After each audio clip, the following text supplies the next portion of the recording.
Hello, everyone. This is your HHS Secretary, Robert F. Kennedy, Jr.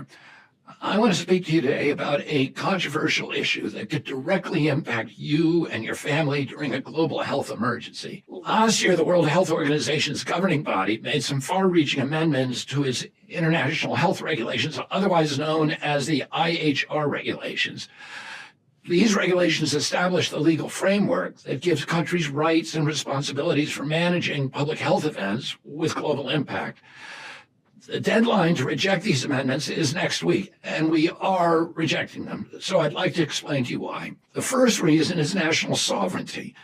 Nations who accept the new regulations are signing over their power in health emergencies to an unelected international organization that could order lockdowns, travel restrictions, or any other measures it sees fit.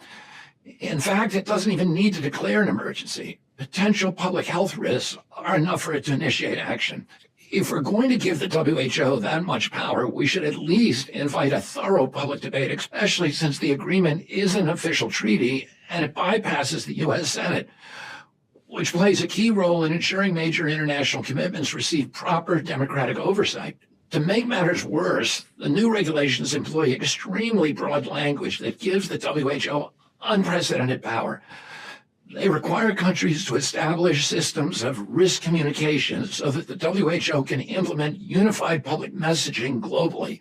That opens the door to the kind of narrative management and propaganda and censorship that we saw during the COVID pandemic. We don't want to see that kind of system institutionalized even further.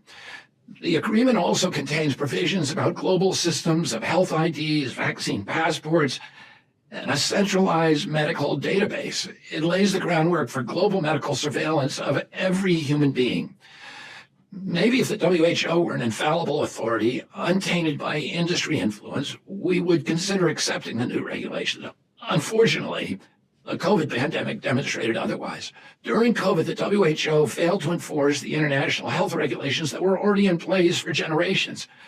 China withheld critical information about the outbreak for at least a month and faced no real consequences or criticism from WHO. As the 2024 Congressional Oversight Report put it, the WHO was misinformed, denied access to China, and used as a cover for the Chinese Communist Party's reckless action. These and other atrocities make one thing clear. We must strengthen national and local autonomy to hold global organizations in check and to restore a real balance of power. Underneath all the bureaucratic language, what's at stake here is a vision for our future. Are we going to be subjects to a technocratic control system that uses health risks and pandemic preparedness as a Trojan horse to curtail basic democratic freedoms? Do we want a future where every person, every movement, every transaction, and every human body is under surveillance at all times? Now, I don't want to be too alarmist. The new regulations aren't in themselves medical totalitarianism. In fact, they were perhaps written with good intentions, but they are definitely a step in the wrong direction. That's why we're rejecting the amendments, not only on behalf of our own citizens, but the whole world. After all, America could simply ignore the WHO. A few other countries are as powerful as the United States. Even though many of these amendments are phrased to be non-binding, as a practical matter, it's hard for many countries to resist them, especially when they are dependent on the WHO funding and its partnerships. That's why we're taking leadership to stop an agreement that's bad for the entire world. I want to be clear that in rejecting these amendments, President Trump and I are not rejecting international cooperation.